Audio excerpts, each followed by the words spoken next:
Yo, what up, gang? We're going to be going over a video by Bernardo Kastrup titled Why Materialism is Baloney. He also wrote a whole book on this.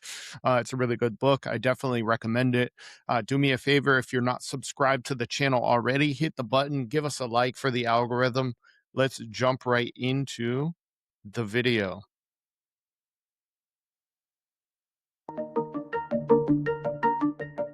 Now, before we jump into what is the world, then let's review the mainstream worldview of our culture, materialism or physicalism. I'll keep on using the word materialism.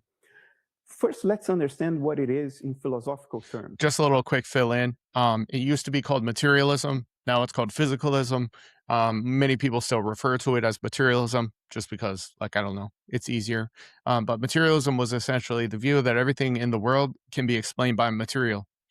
But now it's physicalism because in modern physics, it might be more prudent to say that everything in the world is explainable by particles, fields, and forces, right? So we're including the fields and the forces in physicalism where that wasn't necessarily, that's not material. It still is physical, but it's not material. Strictly, let's understand what it is, what it means, what the implications are. Materialism is the view that the world out there beyond our minds is not mental. Whatever it is not mentation. It is of a completely different kind of stuff than thoughts and emotions are made of, than dreams are made of. And that abstract stuff that is supposed to constitute the world around us, under materialism, can be exhaustively describable through a list of numbers. In other words, if you provide a complete enough list of numbers, you will have said everything there is to be said about the world. Another way to say that is just that the physicalist is committed to the idea that an ideal body of physics would fully encapsulate the ontological nature of reality. Maybe a simpler way to say that is that, look, the physicalist believes everything is physical. Then you ask, what does physical mean? Physical just means whatever is in principle describable by physics. Nothing will be missing. Now, notice that this is not as intuitive as it may sound at first, because the world we see around us is a world of qualities, not quantities. It's a world of reds, blues, and greens. It's a world of sweetness and saltiness. It's a world of melodies, of textures. It's not a world of kilograms, of hertz, of frequency, amplitude, mass, charge, and momentum. But materialism would say that this is what the actual world is made of. It's a purely abstract world made of, well, quantities. And it has no intrinsic qualities whatsoever. It is not something you can visualize, because the moment you visualize, you're already bringing qualities into the picture.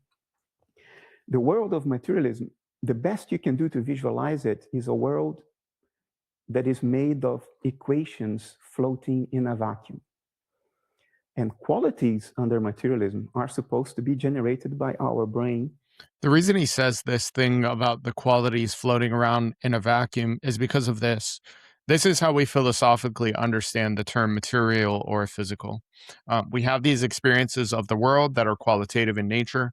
We make measurements of those experiences, such as this headphones case being heavy, right?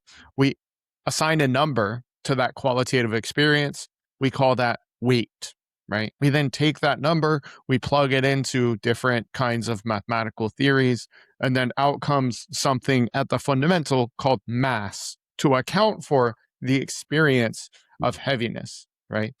But the physicalist takes that model and says, no, the model's real, the experience is not, right? That's why he's saying that thing about the numbers. It's the abstract measurement of our experiences that become our physical models and becomes physicalism by extension. Inside our skull. The redness of an apple only exists inside your skull because it's made by your brain.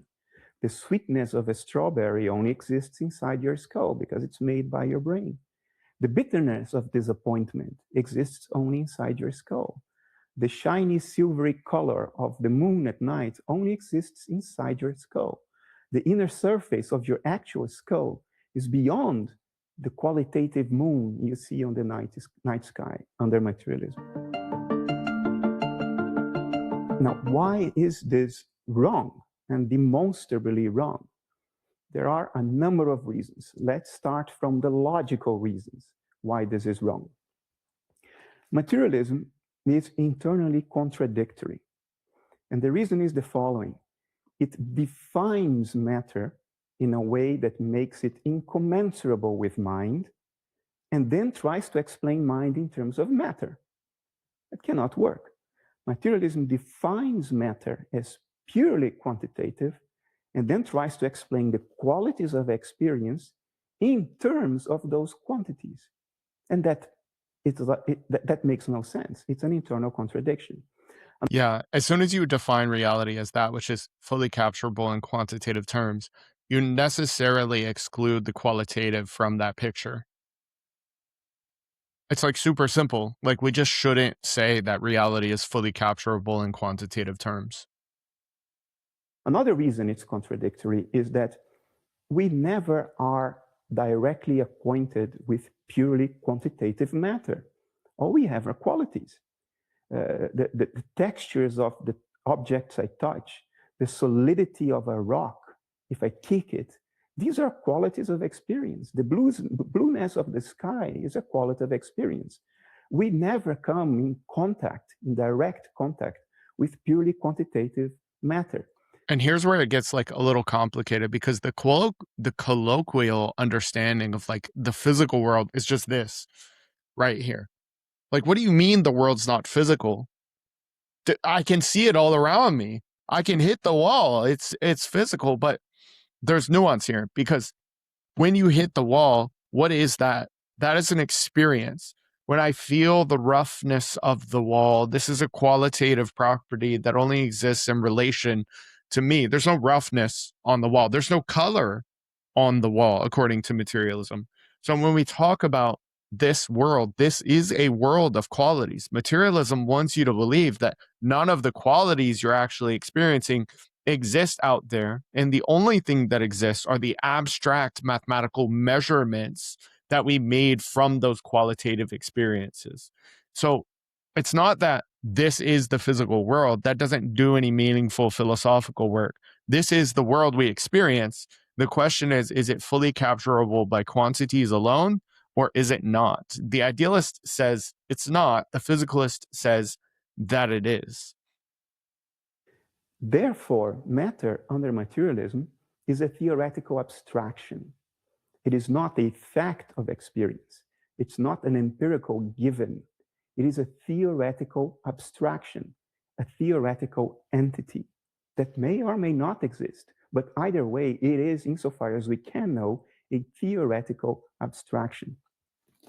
Now, who makes the theoretical abstraction? Well, the minds of materialists. This abstraction of purely quantitative matter is a product of a mind, and it exists, as far as we know, only in the mind that creates it. And once it has created it, that same mind tries to reduce itself to it, tries to explain itself in terms of its own abstraction. Now, here's a metaphor for you to understand what I'm trying to get across.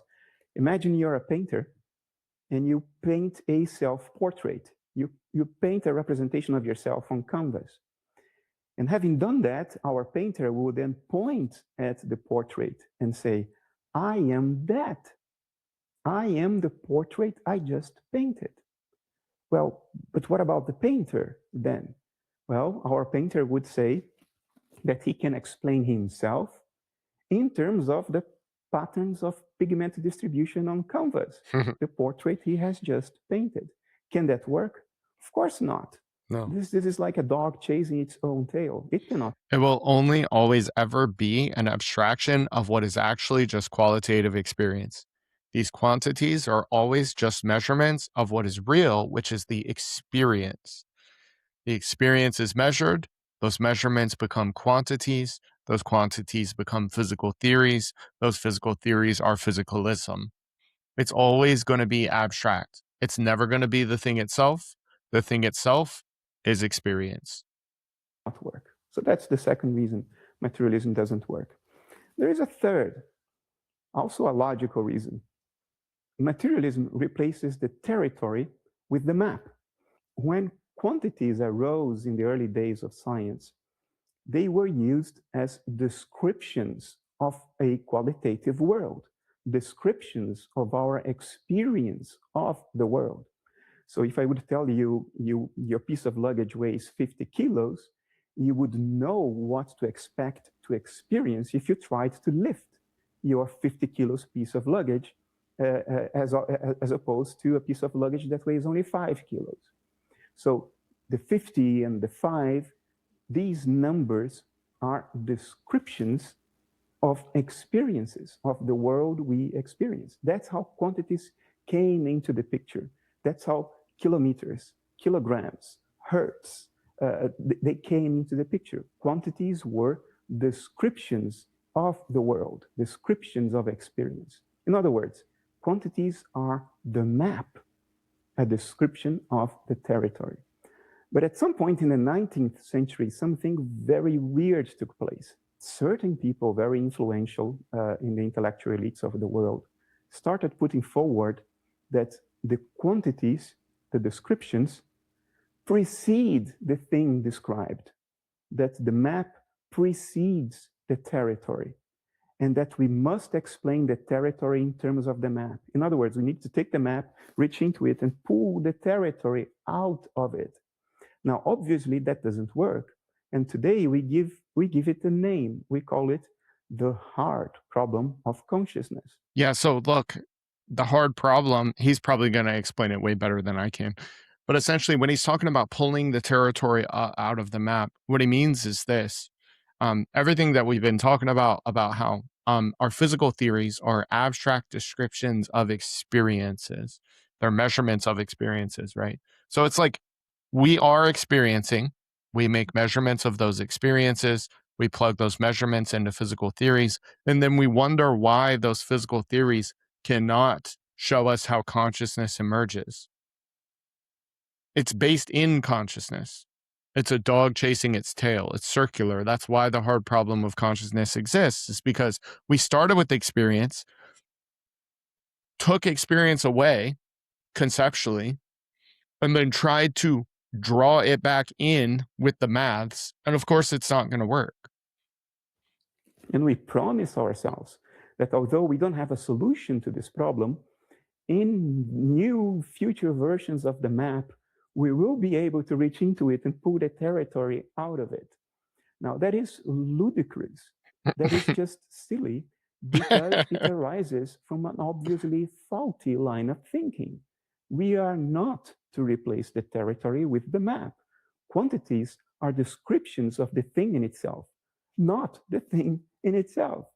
And that's another reason why materialism can never work. It replaces the territory with the map and tries to pull the territory out of the map, which will never work, not even in version 3.0 or a million.0 of the map.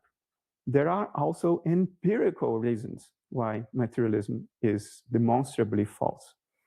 In foundations of physics today, we know that the fundamental physical entities that seem to constitute the world, in other words, elementary subatomic particles like electrons, quarks, muons, and so on. We know that these elementary building blocks of the physical world do not have standalone existence, do not have standalone reality. They only come into existence upon measurement. You have to measure the world to get subatomic particles. Before you measure the world, you cannot say that there are subatomic particles to be measured. Now, how do we know this?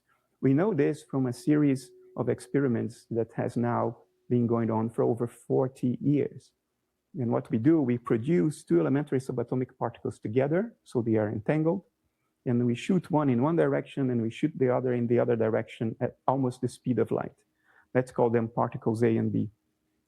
And then, say, scientist Alice, after a while, performs a measurement on particle A, and on the other side of the universe, but at the same time, scientist Bob makes a measurement on particle B. It turns out that what Bob sees when he measures particle B depends on what Alice chooses to measure about particle A. In other words, we cannot say that what Bob sees was a particle that already existed prior to Alice making the choice of what to measure. Instead, the conclusion, which is now unavoidable short of some theoretical fantasies, the conclusion is that particles A and B do not exist prior to measurement. They exist only upon a measurement on the world. So the world itself cannot be constituted of particles, because the thing you measure is not a particle.